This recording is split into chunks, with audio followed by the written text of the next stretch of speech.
we are. I turned down here at the next block. Thanks, mister. I'll get off there.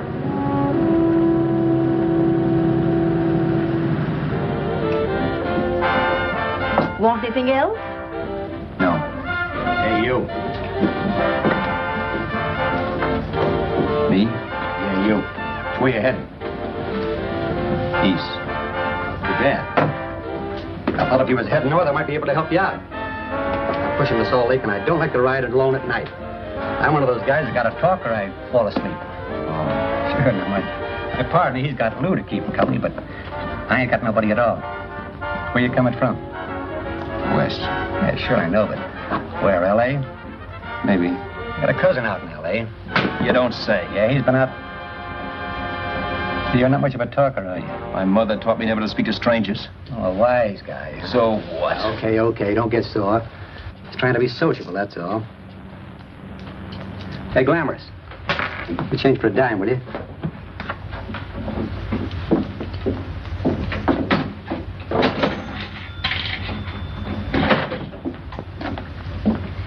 Let's have something quieter this time, Joe. My head's splitting. Is that what's wrong with it? Done with your coffee? No. And don't rush me, will you?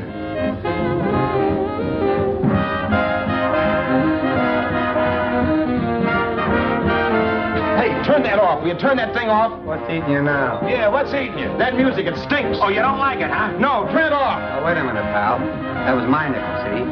This is a free country. And I play whatever I want to. Okay. Sure. And if you don't like it, you don't have to listen to it. And you can leave here anytime you want to. Okay. I'm sorry I asked. First good piece played tonight and you don't like it.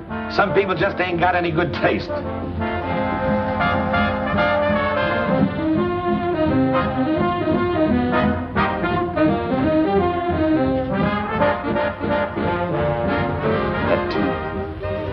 That tune.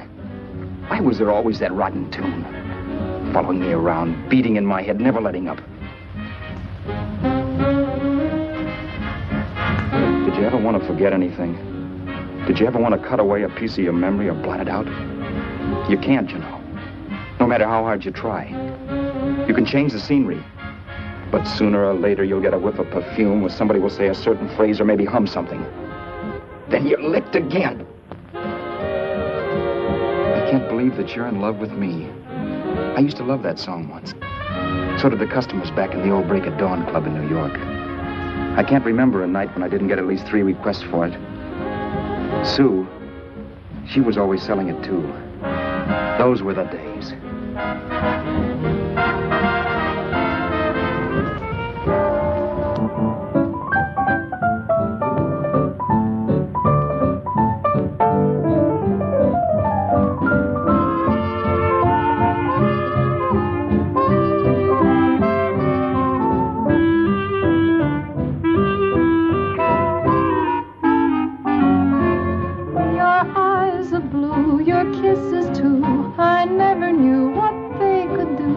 I can't believe that you're in love with me.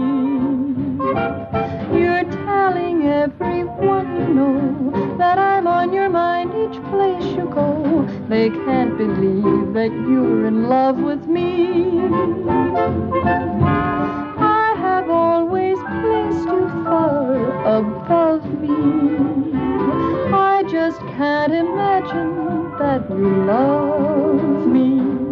And after all is said and done, to think that I'm the lucky one, I can't believe that you're in love with me.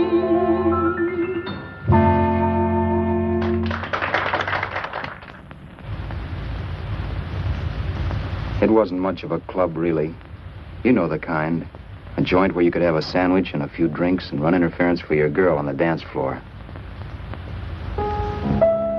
I pounded the piano in there every night from 8 until the place closed up, which usually meant 4 in the morning.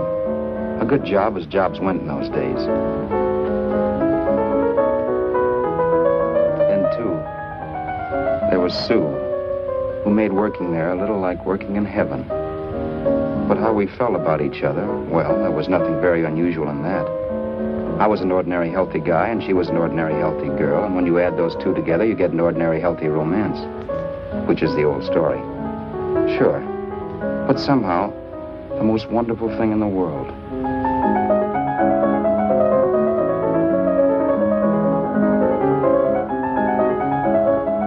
All in all, I was a pretty lucky guy.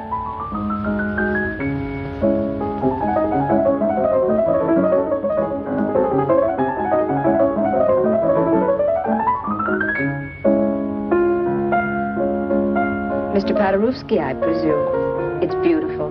You're going to make Carnegie Hall yet, Al? Yeah, as a janitor. I'll make my debut in the basement. I don't blame you for being bitter, darling, but you mustn't give up hope. Why, someday... Yeah, someday. If I don't get arthritis first. In the meantime, let's blow this trap.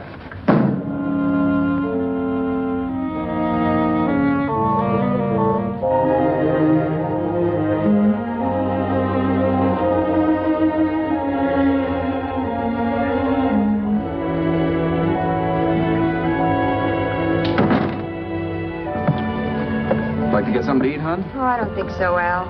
I lose my appetite working in this flea bag. Let's go home. Okay. I can't stand much more of that dump. Did you see that drunk tonight trying to paw me? No, what drunk? Does it matter what drunk? Say, what's the matter with you tonight, darling? That's the third time you started to tell me something and then stopped. We shouldn't have any secrets from each other, Sue.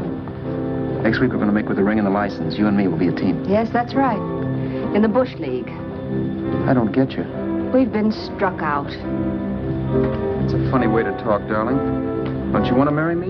Al, look, I love you. You know I do, and I want to marry you. But? But not now. Only after we've made good. Sunday I'm going away. Oh, I know you'll think it's silly. That's why I hesitated to tell you. But I'm going to California. I want to try my luck in Hollywood. That's the most stupid thing I ever heard of. Don't you know millions of people go out there every year and wind up polishing cuspidors? I thought you had better sense. You sound as if you don't think I have any talent. That has nothing to do with it. I'll make out all right. Maybe. But what about me? Doesn't it mean anything to you that you're busting up all our plans? We may not see each other for years? It won't be that long. I thought you loved me. I do. You know I do. Well, here we are. Al, why can't you see my side of it? I'm young. We both aren't. And we've got all the time in the world to settle down. Oh, really, darling, what I'm doing is the only sane thing to do. I hate the thought of being so far away from you, but we'll be together again someday. Maybe you'll decide to come out too later on. So long. Al, aren't you going to kiss me goodnight? Sure. Why not? Good night.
You hit the jackpot this time. $10. Thanks.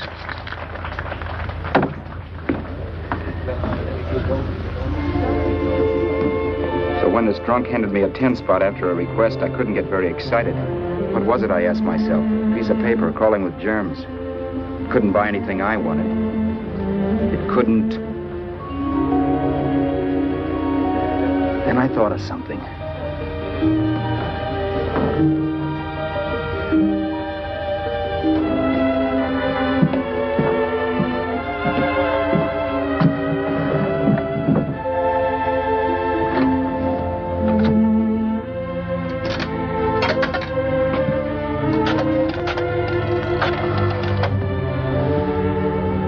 Long distance.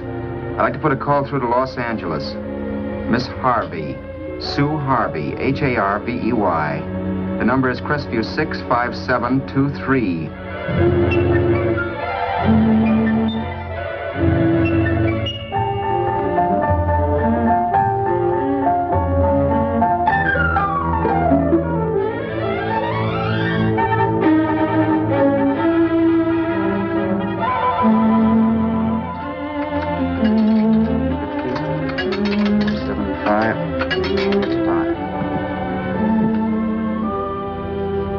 Hello, Sue? This is Al. Oh, baby, it's great to hear from you, too. What's that? You do? Oh, me too, darling. I thought I'd go batty without you. I just had to... Huh? You're working as a hashlinger? Gee, honey, that's tough. Those guys out in Hollywood don't know the real thing when it's right in front of them. You just stick it out, Sue, baby. Keep going around to those casting offices. I'm sure you'll click. Look, I'll tell you what. You stay put out there, I'll come to you. No, don't try to stop me. Just expect me. Train? Who knows? Train, plane, bus, magic carpet. I'll be there if I have to crawl. If I have to travel by pogo stick. And then, let's get married right away, huh? That's the stuff. That's what I've been wanting to hear you say. Well, goodbye for now. I'll be seeing you soon. Yeah. Bye. The only way I could cross country was to thumb rides. For even after hawking everything, I only had enough money to eat. Money. You know what that is. It's the stuff you never have enough of. Little green things with George Washington's picture that men slave for, commit crimes for, die for. It's the stuff that has caused more trouble in the world than anything else we ever invented. Simply because there's too little of it. At least I had too little of it. So it was me for the thumb.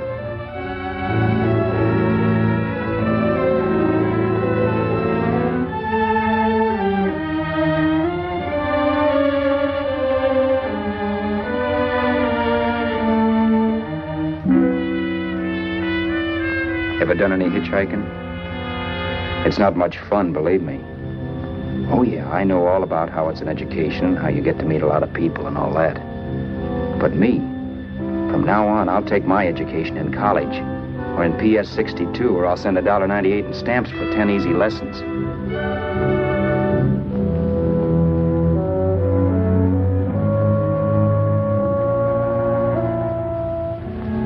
Thumbing rides may save you bus fare, but it's dangerous. You never know what's in store for you. You hear the squeal of brakes.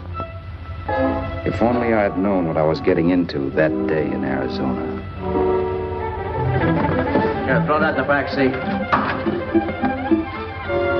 Okay, let's go. Make sure that door is closed.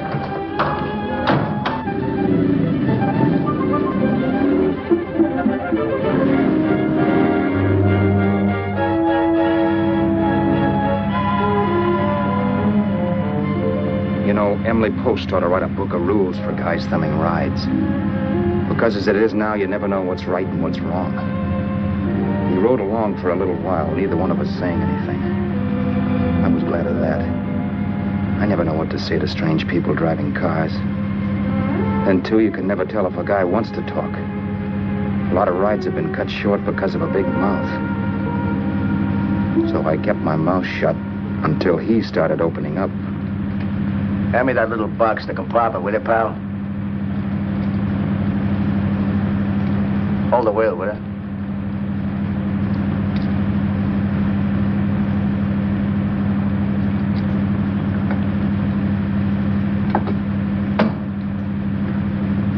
far are you going?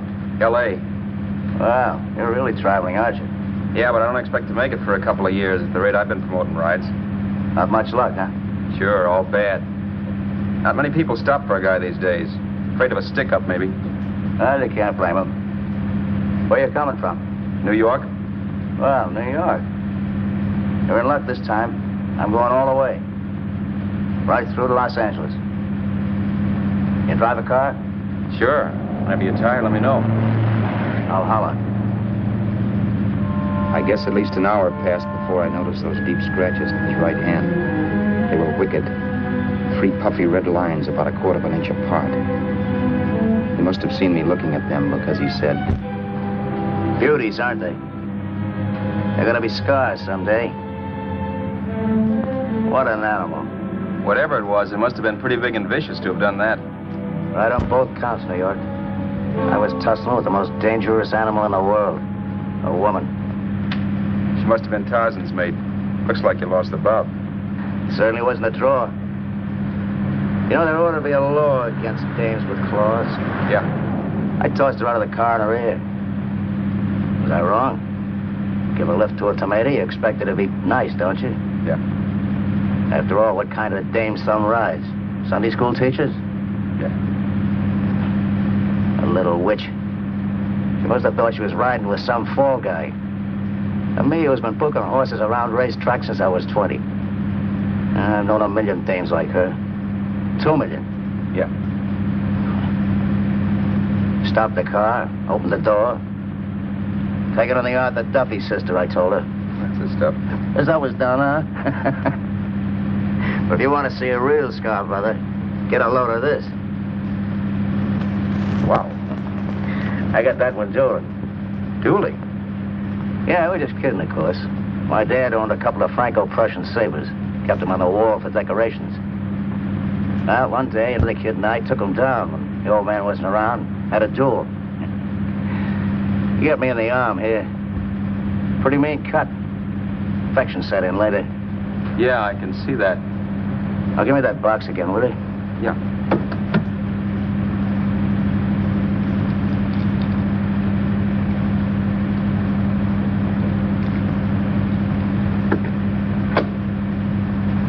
Pain made me lose my head, I guess. I began slashing. Before I knew it, I put the other kid's eye out. That was tough. Well, it was just an accident, of course. Do you know how kids are? I got scared and decided I was going to run away from home. Old man almost caught me when I was packing my duds.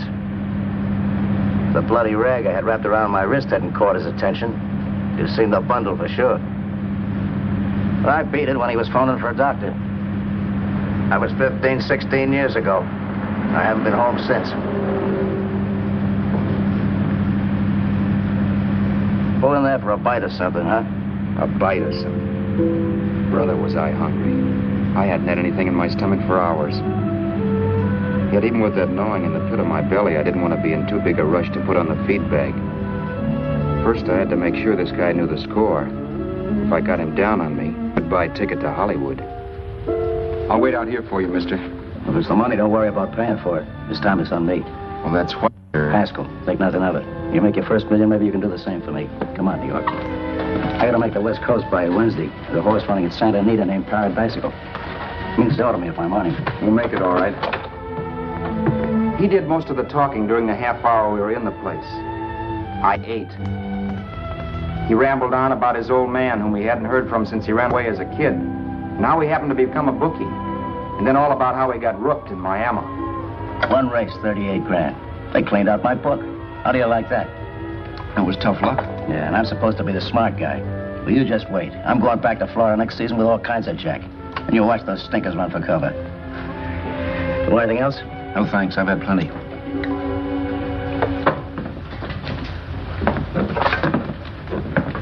That check there, sister? Oh, just a minute. Your change, sir.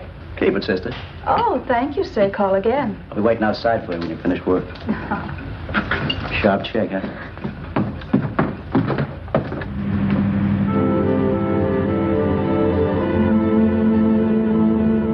I drove all that night while Haskell slept like a log. After a while, I began to get sleepy myself. I was happy, though. Soon I'd be with Sue again. The long trip was practically over, and there'd be no more hoofing it down the concrete. I began to think of the future, which couldn't have been brighter if I'd embroidered it with neon lights. It was nice to think of Sue shooting to the top. It's amazing what a full belly can do to your imagination. Your eyes are blue, your kisses too. I never knew what they could do. I can't believe that you're in love with me. You're telling everyone you know I'm on your mind each place you go. I can't believe that you're in love with me.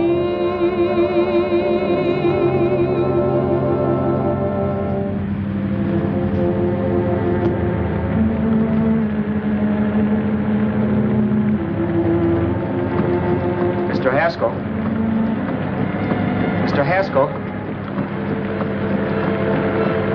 Mr. Haskell, wake up. It's raining. Don't you think we ought to stop and put up the top?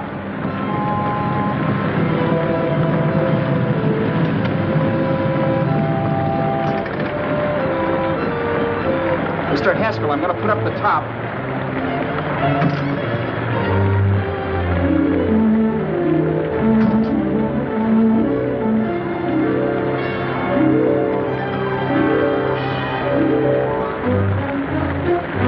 Until then, I had done things my way. But from then on, something else stepped in and shunted me off to a different destination than the one I had picked for myself. But when I pulled open that door... Mr. Haskell, what's the matter? Are you hurt? Are you hurt, Mr. Haskell? Start your sermon. I'll listen to it.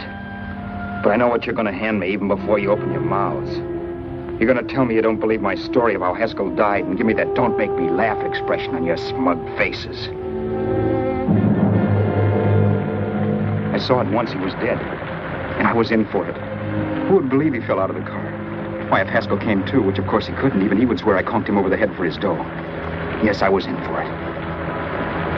Instinct told me to run, but then I realized it was hopeless. There were lots of people back down the road who could identify me. That gas station guy and the waitress. I would be in a worse spot then, trying to explain why I beat it. The next possibility was to sit tight and tell the truth when the cops came. But that would be crazy. They'd laugh at the truth. And I'd have my head in the noose. So what else was there to do but hide the body and get away in the car? I couldn't leave the car there with him in the gully. That would be like erecting a tombstone.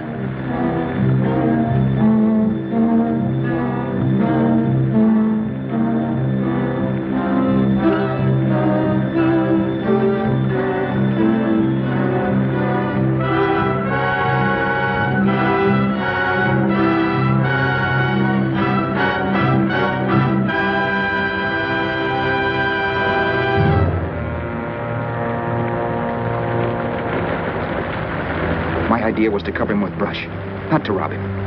But then I remembered that even if I only drove the car for 100 miles or so, I would need money for gas. Besides, it was stupid of me to leave all that money on a dead man. Not only that, I'd have to take his driver's license in case I was stopped for something. I didn't like to think about it, but by that time I'd done just what the police would say I did, even if I didn't. My clothes. The owner of such an expensive car would never be wearing them. Some cop might pull me in on suspicion.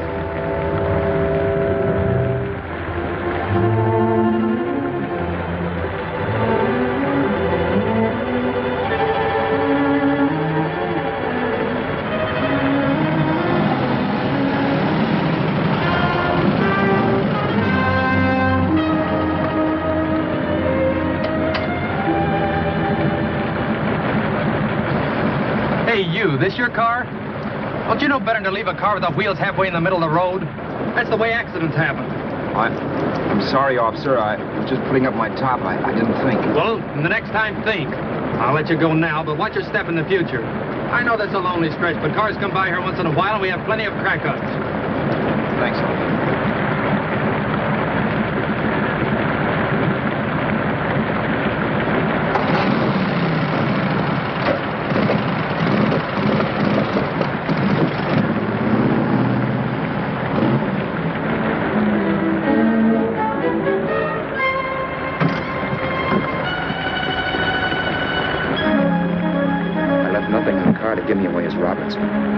they found a dead man in the gully now, it would be me.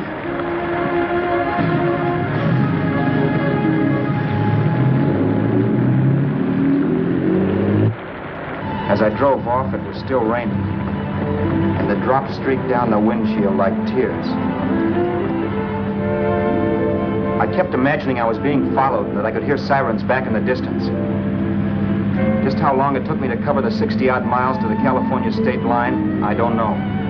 I lost all track of time. But the rain had stopped and the sun was up when I pulled up to the inspection station. Hello? Carrying any fruits or vegetables? No. Any livestock or poultry? No. I'd like to see your registration and driver's license, please. Anything in the baggage compartment? Just baggage. Charles Haskell, Jr., age 30, brown eyes, dark hair. Identifying marks, none. Are you Charles Haskell, Jr.? Yes. Well, remember, if you're employed and you stay over 30 days, you take out California plates. All right, officer, but I'll only be in the state a short while. Right, you can go now.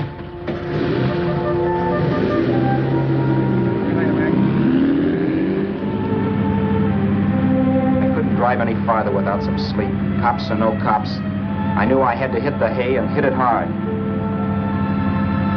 I was dead tired.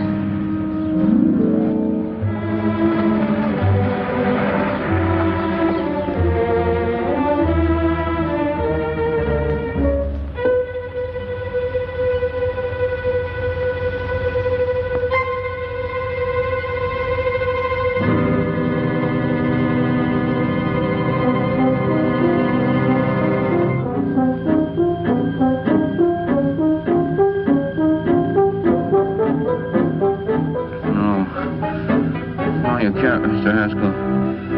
No.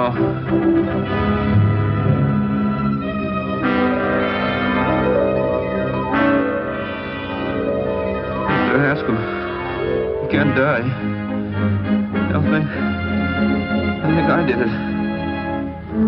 No, Mr. Haskell. No. No.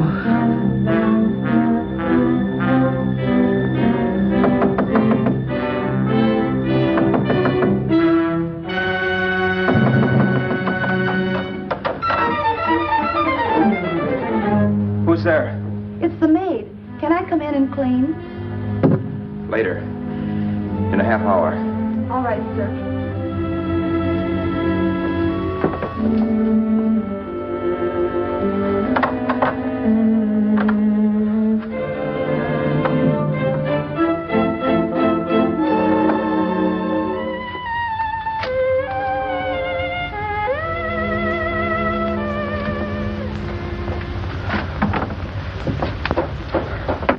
There was no time to lose. Every minute I had to be Charles Haskell was dangerous. And I'd have to be Charles Haskell until I got to some city where I could leave the car and be swallowed up.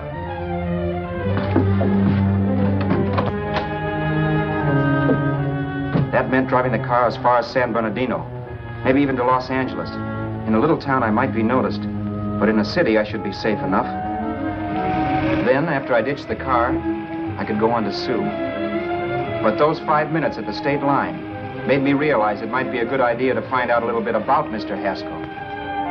Then if anybody asked me questions, I could give the right answers. The first thing I found out was that I had $768. This was a lot of jack, but believe me, it was the kind of money I'd rather not have.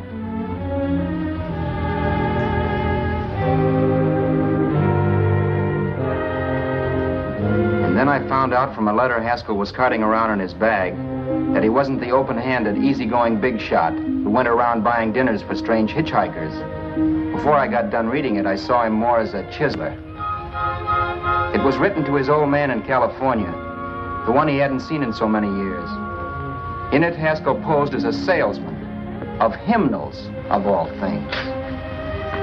It was easy to see where Haskell expected to raise a new stake for his book in Miami by rooking his old man.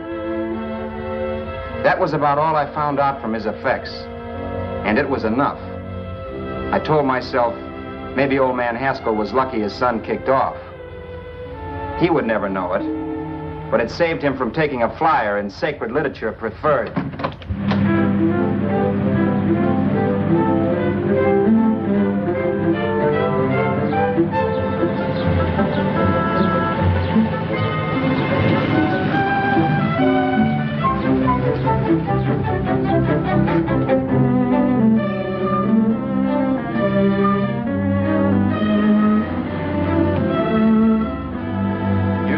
At Desert Center, I pulled up for water. There was a woman. Hey, you! Come on if you want to ride.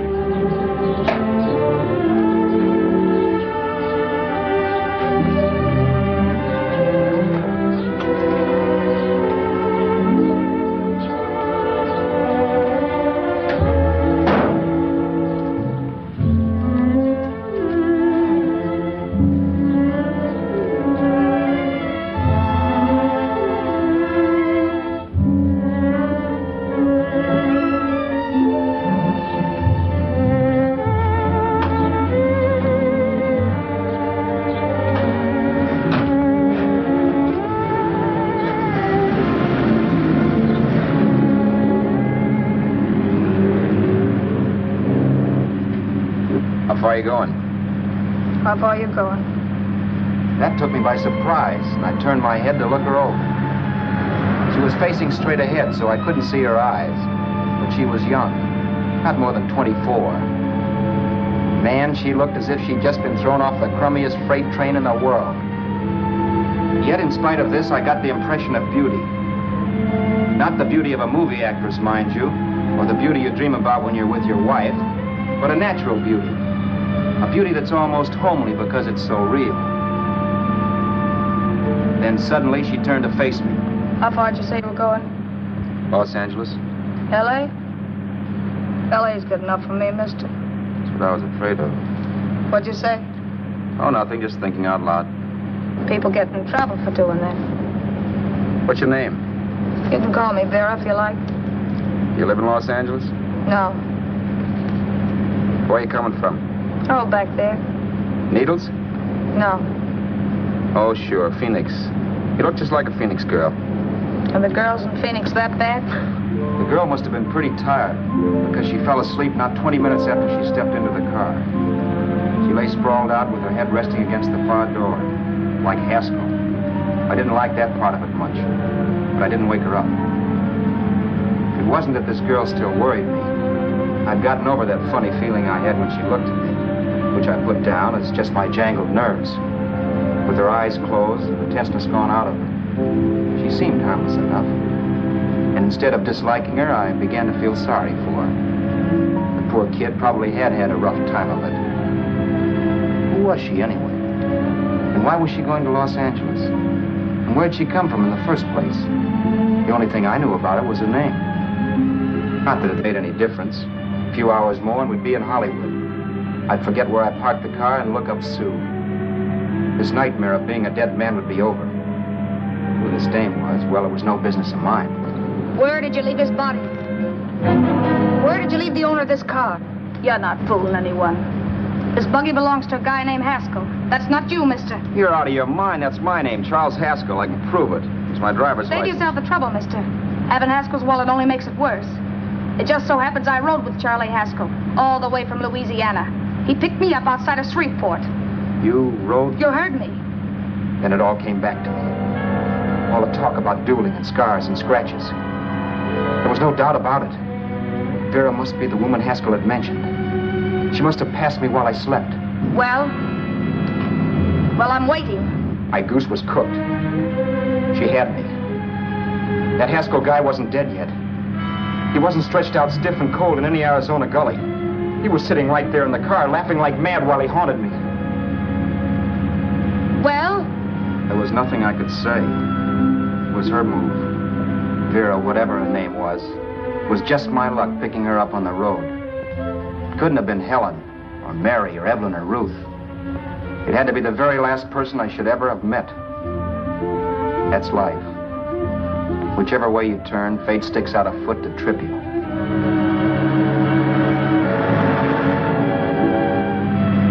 I told her everything everything, but she didn't believe my story. I should have saved my breath. That's the greatest cock and bull story I ever heard. So he fell out of his car. Say, who do you think you're talking to, a hick? Listen, mister, I've been around, and I know a wrong guy when I see one. What'd you do, kiss him with a wrench? Now, wait a minute. What I told you was true. You see, that's why I had to do it. You think I killed him. Well, the cops would have thought so, too. Yeah, well, maybe they still think so. What makes you so sure I'll shut up about this? Sure, I'm innocent. Give me a break, will you? It won't do me any good having you pinched. The cops are no friends of mine. Now, if there was a reward, but there isn't. Thanks. Don't thank me yet. I'm not through with you by a long shot. Let's see that roll.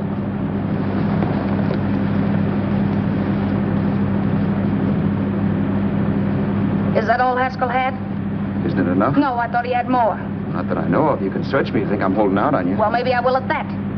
He told me he was going to bet $3,000 on a horse named Paradisical on Wednesday at Santa Anita. He was stringing you along. He meant 300. Maybe. Sure, $3, 300. He was a piece of cheese, a big blowhard. Listen, mister, don't try and tell me anything about Charlie Haskell. Remember, I knew him better than you did. Okay, then you knew he was a four-flusher. That explains the $3,000 bet. I'm not so sure he didn't have that $3,000. Why should I believe you?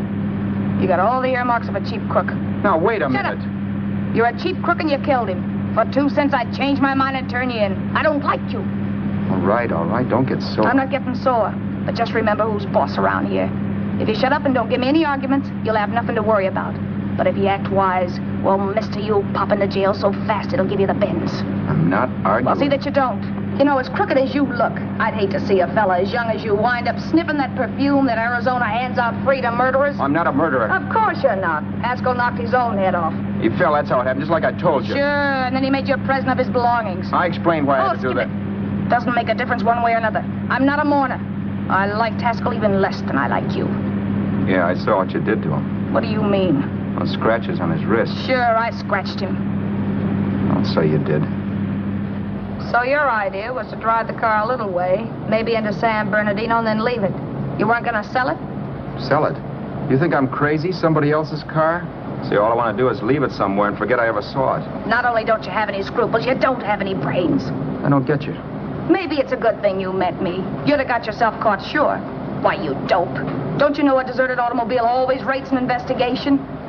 Huh? Look, the cops find a car. Then they get curious. They wonder where the owner is. So, all right, they don't trace Haskell. They trace you. I never thought of that. The only safe way to get rid of the car is to sell it to a dealer. Get it registered under a new name. Say, stop at the next store. I want to get a bottle and do some shopping before we hit L.A. Okay. As soon as we find a place, I'll drop you off and pick you up later. Nothing doing. You're coming in, too. From now on, you and I are like the Siamese twins. Have it your way. But I don't get the point. The point is, I don't want you to get lost. I'm not going to beat it if that's what you're afraid of. I'll say you're not. Well, I'm going to see that you sell this car so you don't get caught.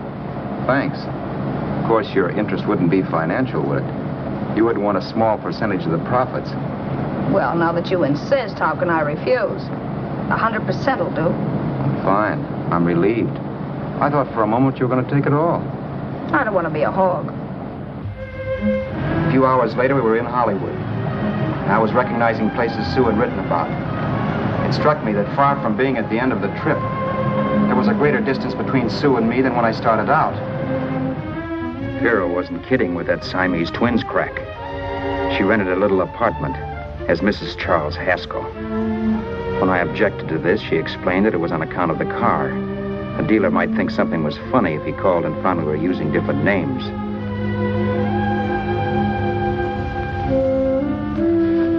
Home, sweet home. Yeah.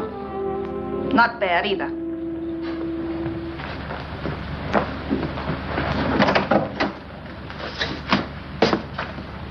In case there's any doubt in your mind, I'll take the bedroom. Yeah. Sure is stuffy in here.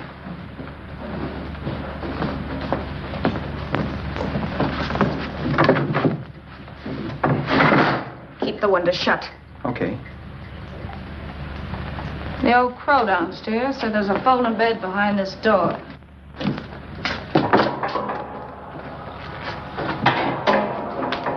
You know how to work it? I invented it.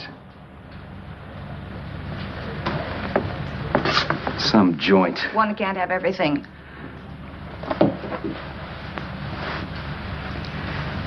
I'm first in the bathtub. I don't know why, but I figured you would be.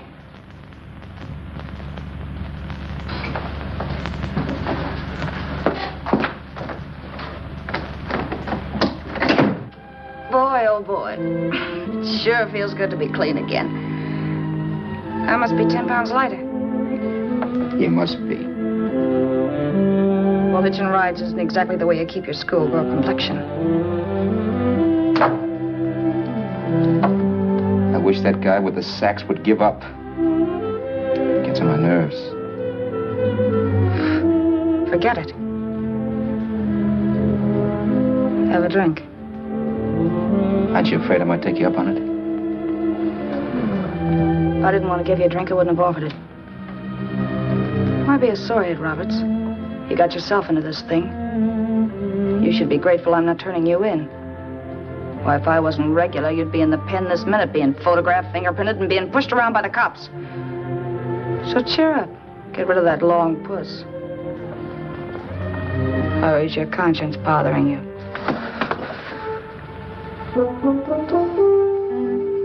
No. It isn't. Swell. That's the spirit. He's dead and no woman around to bring him back. Anyway, I never could understand this worrying about something that's over and done with. Now look, Vera, for the last time I didn't kill him. Haskell was a sick man. Maybe he was dead before he fell out of the car. I don't know. Sure. He died of old age. All right. So if it'll make you sociable, you didn't kill him.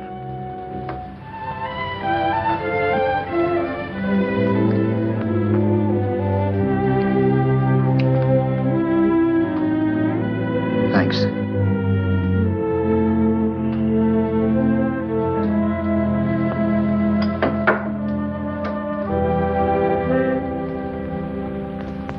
We're out of liquor, Roberts. Yeah. Too bad. I felt like getting tight tonight. Well, I think you succeeded. Am I tight? As a prima donna's corset. That's good. I wanted to get tight. Why? What have you got to get tight about? Oh, I don't know. Few things. You should have my worries. If I had your troubles, I'd stay sober. And I've got the key to that door. Yeah. Maybe you're right. I'm always right. You know, I don't like your attitude, Roberts. Well, there's a lot of things I don't like. Sure. But life's like a ball game. You gotta take a swing at whatever comes along before you wake up and find it's a ninth inning. You read that somewhere. That's the truth, Roberts. All you do is bellyache. Taking it easy and, well, trying to make the best of things. But maybe that's what's wrong with the whole world. Get the professor. People knock themselves out trying to buck fate. Now, take you, for instance. You're lucky to be alive. Why, suppose Haskell had opened your door. You'd be playing a harp now. Think of that. You think of it. I'm tired of thinking. There's plenty of people dying this minute. I would give anything to trade places with you. I know what I'm talking about. I'm not so sure. At least they know they're done for. They don't have to sweat blood wondering if they are. Your philosophy stinks, pal. We all know we're going to kick off someday. It's only a question of when. But what got us on this subject anyway? We'll be discussing politics next. Yeah. Where'd you hide the butts? On the table, sucker.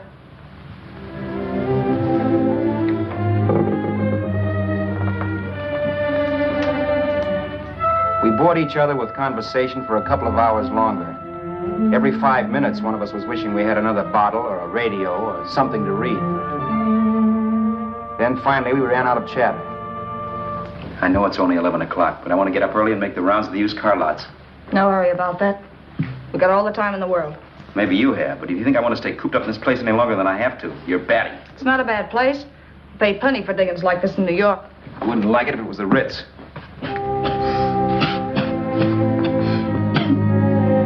rotten liquor. You got a mean cough. Ought to do something about it. I'll be all right. That's what Camille said. Who? Nobody you know. Wasn't that the dame that died of consumption? Yeah. Wouldn't it be a break for you if I did kick off? You'd be free with all Haskell's dough and car. I don't want to see anybody die. Not even me. Especially not you. One person died of me. If you did, well, that's all I need. You don't like me, do you, Roberts? Like you. I love you. My favorite sport is being kept prisoner. After we sell the car, you can go to blazes for all I care. But not until then.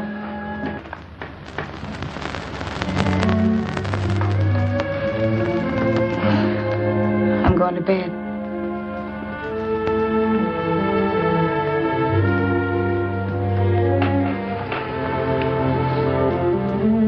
Good night, Roberts.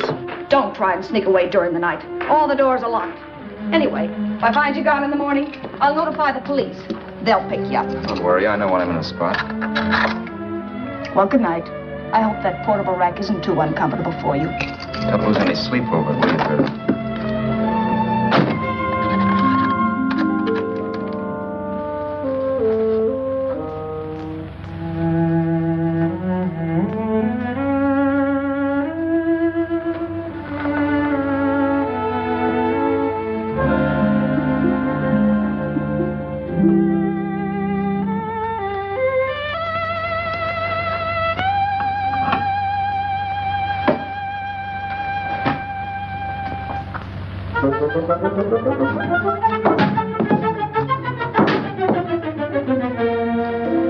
Crestview.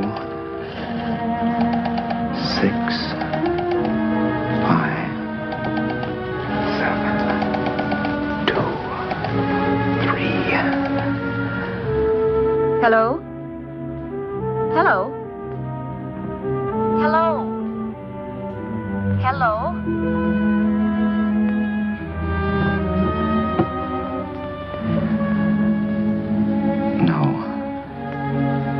Not yet, darling.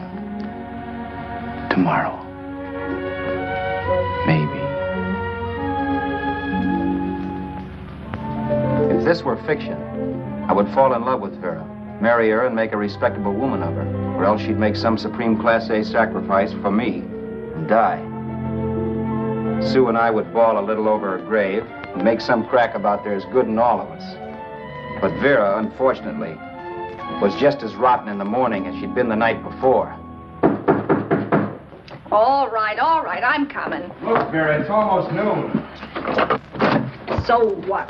The dealers will be there all day? They'll be there all year, too, but it doesn't wait that long. Shut up. You make it like a husband.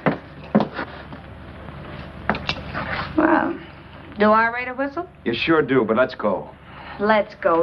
I spent $85 in 2 hours preparing bait, and all you can say is let's go. Come on.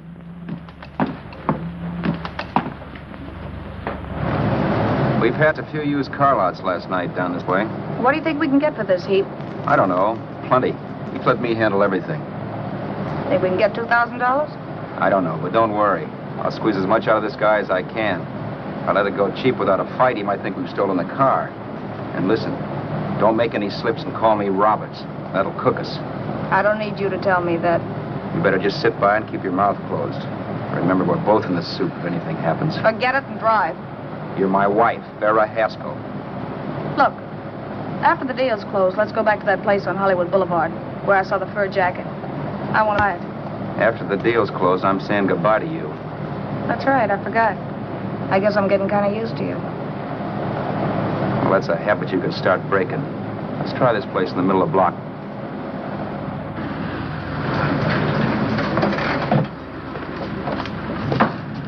Good afternoon. What can I do for you? We're interested in selling a car. If the price is right. Well, if it's in good mechanical condition, it should blue book for about $1,600. Tony, take a look at this motor. $1,600. Are you kidding?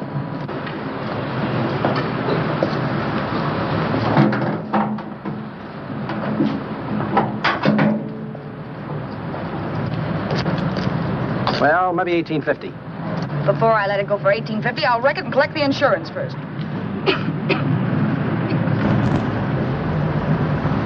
Lady, this motor's seen a lot of driving.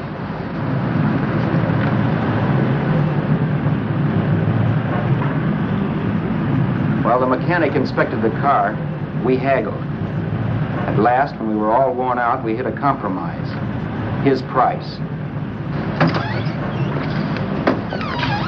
Okay, it's a deal. All right, come in. We'll sign the papers. I have the ownership papers right here with me. Look, Vera, in the meantime, will you clean a dash compartment? There may be some stuff in it. All right, darling.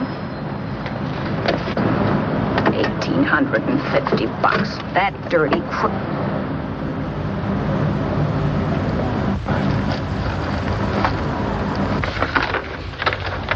New York, huh? Yeah. But you bought the car in Miami? Yeah. Well, now let's see about the insurance. We can either have it transferred or canceled. What kind of insurance do you have, Mr. Haskell? Well, aren't all the papers there? I don't see any. Surely you know what type of insurance you carry in the car. The name of the company?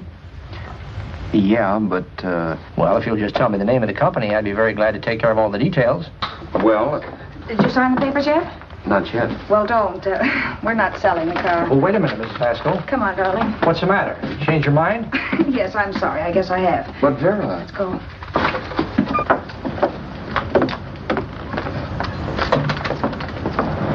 You got me out of a tight spot, Vera. But I still don't understand all this. You will in a minute. I almost threw away a gold mine. 1850 isn't to be sneezed at. The car doesn't book for as much as I thought. We're not selling the car. You want to keep it. Now, wait a minute, Vera. You said yourself I wouldn't be safe until the car was in someone else's name. I'd like to be free of this mess when I go. That's just it, Roberts. You're not going. There's a drive-in at the next corner. Pull in there and we'll get a bite to eat. And I'll explain. What is this, another one of your brilliant ideas?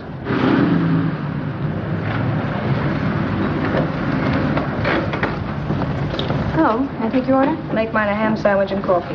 And for you, sir? Oh, I don't care. The same. Thank you.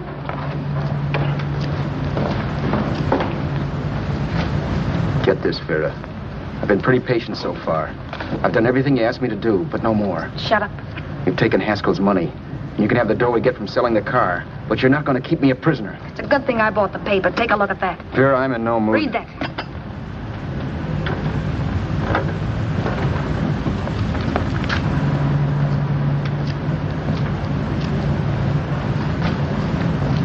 No.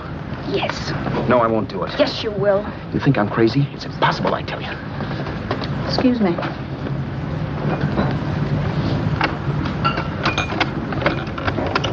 Blow the horn when you're through. No one could possibly get away with an act like that. It'd be wise to me in a minute. Don't be yellow. You look enough like him. The same coloring and the same build. See how his clothes fit you? No kidding, you almost had me fooled for a while. Oh, grow up, Vera. Don't you think a father knows his own son? And there must be other relatives. The father won't have to know you. We'll wait till he gives up the ghost. He's an old geezer and he won't pull through. And as far as other relatives are concerned, they haven't seen you in 15 or 20 years. Eat. I'm not hungry. And I won't do it. It's not as tough as it sounds. Remember, you've got all kinds of identification. His car, letters, license. I could never get away with it. It's the stupidest thing I've ever heard. The old boy has scads of dough. Look in the paper there. Personal fortune assessed at over $15 million. He'll leave plenty, I tell you. Maybe he cut off his son. How do we know? It's out, Vera. I won't have anything to do with it. I think you will. Look, Vera, I'll do anything within reason. But not that. So forget it. Find yourself another stooge. You sap. You'll be fixed for the rest of your life as Charlie Haskell. You can take your inheritance and go away. No more worrying about the rent, no sweating, scheming, wondering where your next meal's coming from. Think about that, Roberts. Vera, please, you're talking too loud. On this, I'm splitting 50-50 with you. Sure, why not? We're both alike, both born in the same gutter. Now, take it easy, Vera. There's people around here. You don't know what you're talking about. We'll wait till we read that old man Haskell's dead. Then you show up. Like you read in New York that he was sick. No. Suppose he doesn't die. He will. I know he will. Something tells me.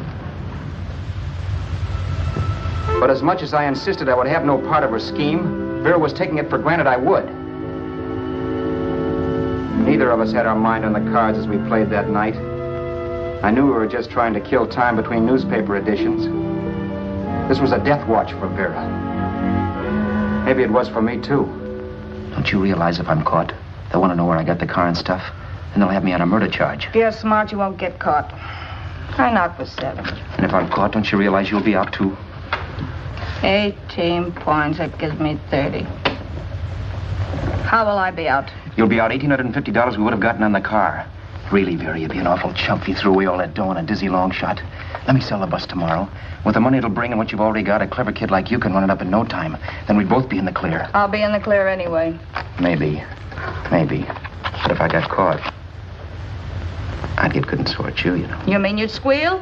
Well, no, not squeal exactly. Never mind what you meant. Even if you did tell the cops I was in on it with you, what could they do to me? They might give me the same medicine they gave you. Yeah. A rope. But I'm on my way out. All they'll be doing will be rushing it. All right. But think of the $1,850 you'd lose. You'd kick yourself along the block if they let it get away from you. I'll take the chance. Want another drink? You're being a goon. That's the way people wind up behind the 8 ball. Once they get a few dollars, they become greedy and want more. My. Caesar. Who? You know that Roman general? He got his for being greedy. He wasn't satisfied, so the final wind-up was he took the count. A couple of days ago, you didn't have a dime. Why, you were so broke you couldn't pay cash for a postage stamp. Now you've got almost $700 with $1,850 in the offing. Take my advice. Don't try for more. I'm tired of this game. Let's have some blackjack. Play solitaire. Okay, I will if that's the way you feel about it. That's the way I feel about it. Getting sore and throwing things won't help much, Roberts. I'm really doing you a favor. I help you out of a jam by keeping my mouth shut. I show you how to make some soft money. And what thanks do I get? Thanks. Sure. Or would you rather call the cops and told him you killed a man and stole his money? I didn't kill anybody. Yes, you did. No, I didn't. You know I didn't. All right, then. Suppose I call the cops. If you're innocent, what do you got to be scared of? Okay. Call them, you mutt. Go ahead and call them. See if I care. At least they'll give me a square deal. You want me to call them? You heard me. But I'm warning you. If I'm pinched, I'll swear you were in on it. I'll say that you helped me. If I fry, I'll get even with you. You wouldn't dare. You chicken. Yeah? Then try it and see. Call them. Yeah. Okay, I will.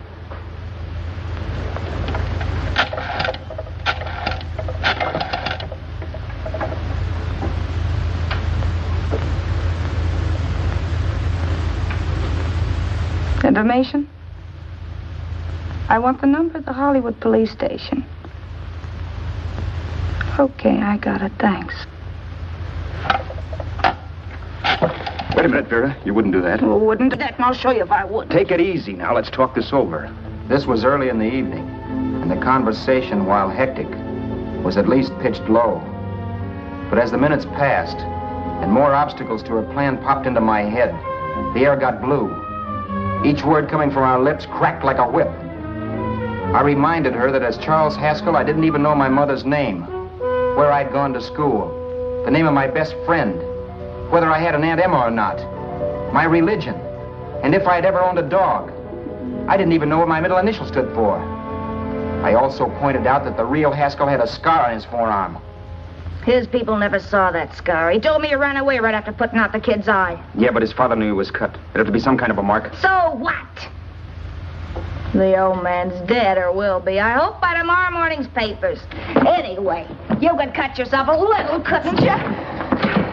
Boy, for that kind of dough, I'd let you cut my leg off. You're drunk and you're crazy mad, Vera. Turn me in if you want to, but I won't get mixed up in this. Besides, how do we know Haskell was such a phony? Maybe it wasn't the man's son at all. Maybe he just dreamed it up. Well, dreaming or not, you won't be dreaming when the law taps you on the shoulder. There's a cute little gas chamber waiting for you, Roberts. And I hear extradition to Arizona's a cinch. Where's that phone? Vera! Leave me alone! Vera! Here. I want a phone. Call police.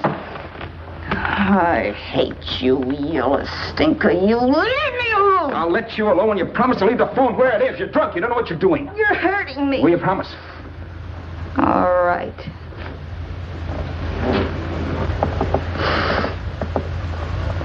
You hurt me. I'm sorry, but... And it's hot in here. Open up a window. It's not hot. Don't tell me. Now, do you do it or do I do it? You're no gentleman, see? Yeah. All right. I'll open up the window.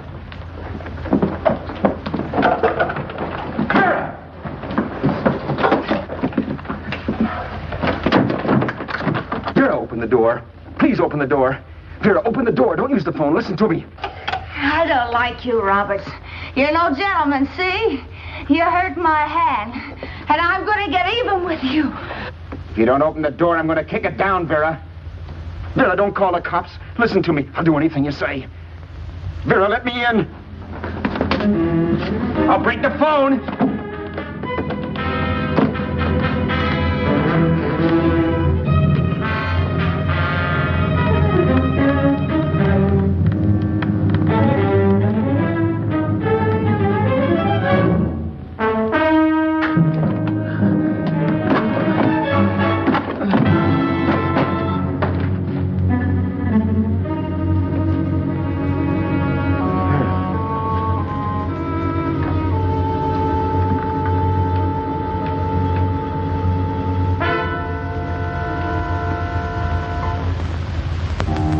Is full of skeptics. I know. I'm one myself. In the Haskell business, how many of you would believe he fell out of the car? And now, after killing Vera without really meaning to do it, how many of you would believe it wasn't premeditated? In a jury room, every last man of you would go down shouting that she had me over a barrel and my only out was force. The room was still. So quiet that for a while I wondered if I had suddenly gone deaf. It was pure fear, of course. And I was hysterical. But without making a sound. Vera was dead. And I was her murderer. Murderer. What an awful word that is. But I'd become one. I'd better not get caught. What evidence there was around the place had to be destroyed. And from the looks of things, there was plenty. Looking around the room at things we'd bought was like looking into the faces of 100 people who'd seen us together and who remembered me. This was the kind of testimony I couldn't rub out. No. I could burn clothes and hide bottles for the next 5 years. There'd always be witnesses. The landlady, for one. She could identify me. The car dealer, the waitress in the drive-in, the girl in the dress shop, and that guy in the liquor store. They could all identify me. I was cooked. Done for. I had to get out of there. While once I'd remained beside a dead body, planning carefully how to avoid being accused of killing him, this time I couldn't. This time I was guilty. I knew it. Felt it. I was like a guy suffering from shock. Things were whirling around in my head. I couldn't make myself think right. All I could think of was the guy with the saxophone and what he was playing. It wasn't a love song anymore. It was a dirge.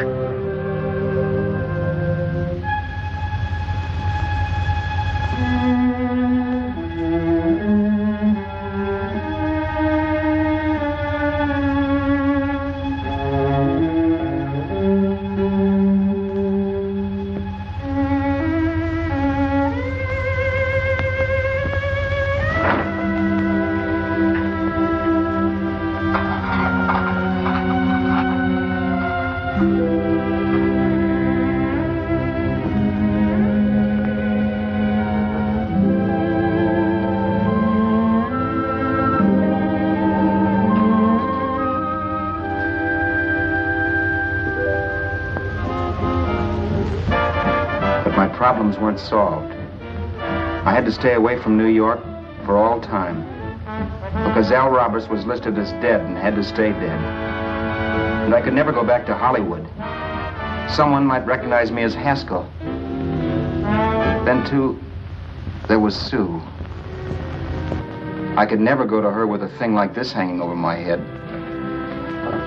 All I could do was pray she'd be happy.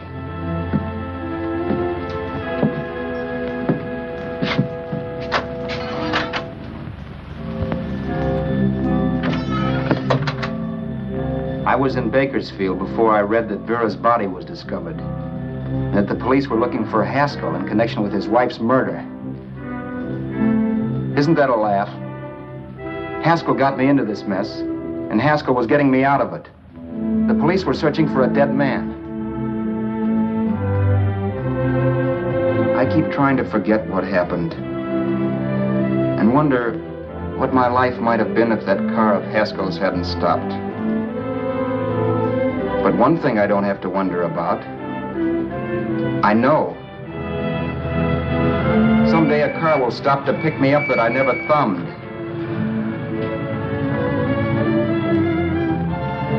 Yes. Fate, or some mysterious force, can put the finger on you or me for no good reason at all.